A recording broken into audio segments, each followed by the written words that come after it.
حسان نے یہ جملے کہہ کے کہ خلقت مبرأ من کل عیب کہہ کے کہا محبوب جیسے آپ عیب سے پاک، آپ کے یار عیب سے پاک، آپ کی ازواج عیب سے پاک، آپ کی آل عیب سے پاک، آپ کی اولاد عیب سے پاک، آپ کا مکہ پاک، آپ کا مدینہ پاک، محبوب تو بھی پاک، جس پہ تیری نظر پڑے وہ بھی پاک۔ کھانا رکھا میری شیر کیا پھر ہور بھی پڑھوا دو۔ ہماری یاری بڑی عظیم، ایک ہمارا خاص رشتہ ہے اصل ہمارا، اوئی رند بلوچ تھے میں رند بلوچ، بلوچ کی کا رشتہ ہمارا ایسا ہے، دنیا میں کہیں بھی ہوں بلوچ جو امان کی دے بیٹھے، ہاں جڑے امان بیٹھے اے حضرت علی دی نسل انہیں سارے امانت زکوٰۃ حرام ہے۔ حضور نے فرمایا آل علی پہ زکوٰۃ حرام ہے، سادات کا نام نہیں لیا، آل علی، آل جعفر، آل عقیل، آل عباس اور آل حارث، 5 قبیلوں کا نام لے کر کہا ان کو زکوٰۃ نہ دینا، ان پہ حرام ہے۔ یہ آوان جتنے ہیں حضرت علی کی اولاد میں سے کسی کو زکوٰۃ دینا جائز نہیں۔ مسئلہ ہے نا جی، بس اگلی بات جو کہیں نہ کہا کَأَنَّكَ قَدْ خُلِقْتَ كَمَا تَشَاءُ، لگتا ایسے ہے، کَأَنَّكَ تصور جو تھا شاید تو تخیل والا ہوتا ہے نا، سوچے دے بیٹھے، ایسے لگتا ہے کَأَنَّكَ قَدْ خُلِقْتَ، آپ ایسے بنے ہیں، کما تشاء، جیسے آپ چاہتے تھے۔ حسان کا تصور یہ ہے کہ اللہ نے آپ کو بنا کے نہیں، آپ کی روح کو اپنے سامنے رکھا ہو، وہ جو پوری کائنات میں سب سے پہلے بنے۔ اب اس روح کو کہا روح محمد میں تجھے انسانی سانچے میں ڈالنا چاہتا ہوں، تو بتا تیری آنکھیں کیسے بناؤں، تو بتا تیرے ہاتھ کیسے بناؤں، تو بتا تیرے ہونٹ کیسے بناؤں، تو بتا تیرا دل کیسا بناؤں، تو بتا تیرا جسم کیسا بناؤں۔ تو شاید کہا ہوگا اللہ آنکھ وہ دے جو تاجر پہ پڑے تو صدیق بنے، قاتل کو دیکھوں تو عادل بنوں، دولت مند کو دیکھوں تو ذی النورین بنے، اور کھیلتے بچے کو دیکھوں تو حیدر کرات بنے۔ زبان وہ عطا کر لعاب تہم، ہاں اگر میں ایڑی صدیق کی ایڑی پہ لگاؤں تو تریاق کا کام دے، علی کی آنکھ پہ لگاؤں تو شفا کا کام دے، کھارے کنویں میں ڈالوں تو میٹھا بن جائے، بولوں تو کلام اللہ ہو، بولوں تو کلام رسول اللہ ہو۔ ہاتھ وہ عطا کر کٹھا کروں تو آسمان پہ بادل جمع ہوں، چہرے پہ پھیروں تو می برسے، انگلی پہ سے اشارہ کروں تو چاند ٹکڑے ہو، میں اگر بازو پہ پھیر دوں تو درست ہو جائے، نکلی ہوئی آنکھ پہ ہاتھ رکھ دوں تو صحیح سالم ہو جائے، درخت کو اشارہ کروں تو چیر کے قدموں میں آئے، ہاتھ اٹھا کر کعبے کی چوکھٹ کو مانگوں، دعا مانگوں، عمر کلمہ پڑھ کے قدموں میں آ جائے۔ قدم اگر میری مرضی کے مطابق کوئی نعرہ نہیں، بس ہونا حضرت قدم میری مرضی کے مطابق بنانے تو پھر ایسے بنا، مکے کی پتھریلی دھرتی پہ رکھوں کو مکرمہ بنے، کھجوروں کے شہر میں آؤں تو مدینہ منورہ بنے، بیت المقدس میں قدم رکھوں تو میں امام الانبیاء بنوں، بیت المعمور میں قدم رکھوں تو امام الملائکہ بنوں، تیرے عرش پہ پہنچوں تو وہ بھی ناز کرے۔ سبحان اللہ۔ کسی عاشق نے کہا تھا یہی لا مکان کے مکین ہوئے، یعنی حضور ہے، یہی لا مکان کے مکین ہوئے، سر عرش تخت نشین ہوئے، یہ نبی ہے جس کا ہے وہ مکان، وہ خدا ہے جس کا مکان ہے۔ یہ عرش مکان یہ سب کچھ محبوب کے لیے ہے، وہ تو ہے ہی لا مکان۔ تو کما تشاء کا یہ جو تصور ہے، حضور کہتے ہوئے حسان کفر دا کلمہ رب دی مشیت کے بغیر ایک میں میرے چاہنے پہ میں کیسے بناؤں، جیسے رب چاہتا تھا ویسے بنائے، غلط کہتے ہو، تمہیں بولنے کا پتہ نہیں ہے کیا کہہ رہے ہو۔ حضور نے جملہ سن کے فرمایا ایدک اللہ بروح القدس، جبریل تیری تائید کرے، کتنا اچھا تصور تو نے پیش کیا۔ لیکن اگلی بات بھی کہہ دیتا ہوں کہ قصائد حسان کے ایک نسخے میں یہ تشاؤ کی بجائے یشاؤ بھی ہے۔ یشاؤ کا معنی ہے، تشاؤ کا معنی جیسے آپ چاہتے تھے ویسا بنایا، اور یشاؤ کا معنی ہے کہ جیسے وہ چاہتا تھا کہ میرا محبوب ایسا ہو، اس نے ویسا بنایا۔ سبحان اللہ۔ اللہ پھر تو کیا چاہتا تھا؟ فرمایا میں چاہتا تھا کہ میں جب بنا لوں پھر اس کی آنکھوں کو دیکھوں بھی صحیح، ما زاغ البصر بھی کہوں، ہونٹوں کو دیکھوں بھی صحیح، شفتین بھی کہوں، زبان کو دیکھوں بھی صحیح، لا تحرک به لسانک بھی کہوں، چہرے کو دیکھوں بھی صحیح، والضحیٰ بھی کہوں، سبحان اللہ، سبحان اللہ، الم نشرح لک صدرک دیکھوں میں کہوں، میں اس کے دل کو دیکھوں بھی صحیح، ما کسب الفؤاد کہوں، میں چاہتا ہوں میرا یار ایسا ہو جیسا چاہا ہے ویسا بنایا۔ سبحان اللہ، سبحان اللہ۔ دنیا میں حسان کے بعد اگر سب سے زیادہ شاعری میں کسی کو شہرت ہوئی ہے تو وہ فارسی کے بابا شیخ سعدی ہیں، لیکن اس کے سارے کلام سے ہٹ کر 2 شعر ایسے ہیں جو تقریباً ہر مسجد کی زینت ہے۔ وہ ایک قطع ہے، بلغ العلا بکمالہ کشف الدجا بجمالہ حسنت جمیع خصالہ صلوا علیہ وآلہ۔ کہتے ہیں بابا نے یہ 3 مصرے لکھ لیے، بلغ العلا بکمالہ، عرش اولا کی بلندیوں تک اللہ نے پہنچایا، یہ کمال نبوت ہے۔ کشف الدجا بجمالہ، آپ کے وجود سے، آپ کے نور سے، آپ کی نبوت سے، آپ کے حسن سے دنیا کے اندھیرے چلتے ہیں۔ حسنت جمیع خصالہ، آپ کے آداب، صفات، کمالات، گفتگو، رہن سہن، ایک ایک عمل اتنا اچھا کہ دنیا مثال نہ دے سکے۔ اب حضور کی سیرت تو 3 مصروں میں اس نے بند کر دی، اب سوچنے لگا چوتھا کیا کروں۔ بابا چلتے پھرتے پریشان اور اسی کو رٹا لگاتے لگاتے مدینے پہنچ گئے، روضہ اطہر پہ جا کے بیٹھے اور یہی پڑھ رہے ہیں، بلغ العلا بکمالہ، سورۃ میں تو نہیں دینا، بلغ العلا بکمالہ کشف الدجا بجمالہ، بار بار یہ حسنت جمیع خصالہ پڑھ رہے ہیں تو آنکھ حضور نے فرمایا سعدی کیا لکھ کے لائے ہو؟ حضرت یہ ہے اور یہ نامکمل ہے، چوتھا مصرع بن نہیں پایا رہا کہ میں کیا کروں۔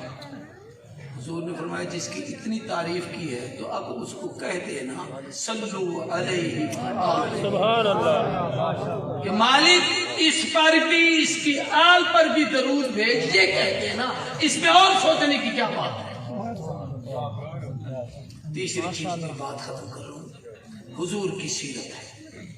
سیرت کے 3 چیزیں قرآن نے یہاں بیان کی، ایک ہے عزیز علیہ ما عنتم، تمہاری تکلیف نبی کو برداشت نہیں، خنجر لگے کسی کے تڑپتے ہیں ہم میر، سارے جہاں کا درد ہمارے جگر میں۔ حضور کو امت کی تکلیف برداشت نہیں، اس لیے جتنی سیرت کی باتیں علماء سے سنتے ہو کبھی عمل نہیں کیا کرو۔ رات کو بستر جھاڑا کرو، ممکن ہے سونے لگو اس میں کوئی سوئی ہو، کوئی کانٹا ہو، کوئی بھیڑ ہو، کوئی بچھو ہو، کوئی سانپ ہو، تمہیں کاٹ دے، تکلیف تمہیں ہوگی۔ احساس 1500 سال پہلے نبی کو ہے عزیز علیہ ما عنتم، تمہیں ان کی تکلیف، ان کو تمہاری تکلیف گوارا نہیں۔ جوتا پہننے سے پہلے صاف کر لیا کرو، کہیں اس کے اندر کوئی چیز تمہیں تکلیف نہ دے دے۔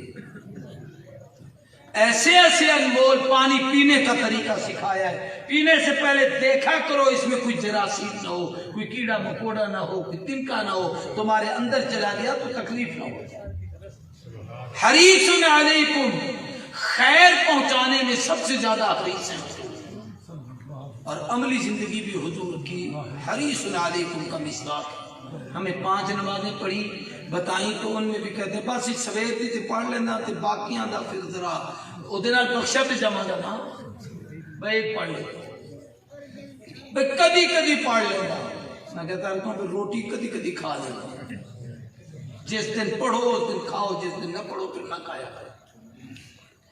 امت کو حضور نے 5 بتائی، خود وہ جو 50 معراج میں اتری تھی ساری پڑھی ہے۔ میں نے اس پر ایک محنت بھی کی ہے شاید کہ وہ 50 نمازیں بھی جمع کی ہیں جو معراج کی، چاشتی ہے، اشراق بھی ہے، وابین بھی ہے، تحیۃ المسجد بھی ہے، تحیۃ الوضو بھی ہے، استسقاء بھی ہے، کسوف بھی ہے، خسوف بھی ہے، اسی طریقے سے جناب صلاۃ التسبیح بھی ہے، اور بھی نمازیں ہیں، صلاۃ الحاجہ بھی ہے جناب۔ یہ ساری نمازیں اکٹھی کر لو تو یہ 50 نمازیں وہ بنتی ہیں جو حضور کو ملی تھیں، باقی سب نفل کے درجے میں چلی گئی، فرض صرف 5 رہی ہیں، لیکن پیغمبر نے ساری پڑھی ہے، یہ عملی زندگی۔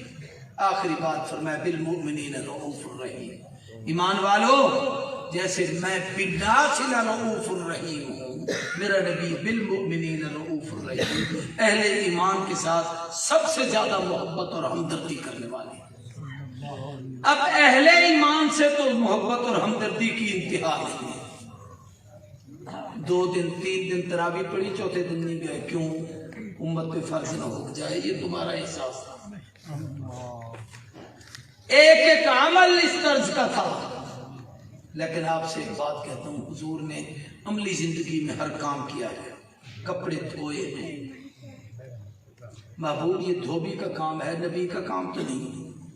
فرمایا جو دھوئے گا وہ میرا امتی ہوگا نا، تو کل کو کوئی اسے کمی نہ سمجھے، وہ یہ سمجھے کہ میں محمد کی سنت ادا کر رہا ہوں۔ سبحان اللہ۔ حضور نے جھاڑو دیا ہے، خاک روبوں کا کام ہے، نبیوں کا نہیں۔ امت کو سمجھایا اس لیے دے رہا ہوں کہ جو جھاڑو دے گا وہ بھی میری امت میں ہوگا، اس کو میلی نگاہ سے نہ دیکھنا، یہ افسر کی ٹیبل پہ بیچارہ کپڑے مار ایسے میری جتی تے بھی مار دے۔ ہوش کر، جیسے تیرا کوئی ضمیر ہے، تیرے اندر کچھ ہے، تیرا پتا ہے، تجھے بات کڑوی اور اچھی اور بھلی اور بری لگتی ہے، تو یہ بھی تو انسان ہے۔ روٹیاں تندور پہ لگائی عورتیں لگاتی ہیں، آپ تو نبی ہیں، آپ کا کام نہیں ہے۔ فرمایا کل میں دنیا میں ایسے لوگ بھی آئیں گے، مرد مجبور ہو کے لگائیں گے، وہ اس کو معیوب نہ سمجھے، محمد کی سنت سمجھے۔ ایک ایک عمل حضور نے کر کے دکھایا ہے۔ جوتے سیے ہیں، موچیوں کا کام ہے، نبی کا تھوڑی ہے۔ فرمایا میری امت کے موچی جب سیئیں گے تو ان کو کوئی تانا نہ دے سکے۔ بس ایک بات آپ سے کہتا ہوں، یہ سارے کام حضور نے امت کے لیے کیے، ہم نے اس نبی کے لیے کیا کیا ہے؟ اللہ، بس یہ سیرت کا اجتماع اور جلسے اور کانفرنسیں اور حضرت کی ہونے والی تقریر، یہ ہمارے نعت خوان نوجوان بھی آئے بیٹھے ہیں، ان کے کلام بھی شاید ایک آدھ ہونا ہے، جو بھی تقریب ہوگی، صرف یہ کہتا ہوں کہ ہمیں عملی زندگی سوچنی ہے کہ ہم نے کیا کرنا۔ حضور نے ہمیں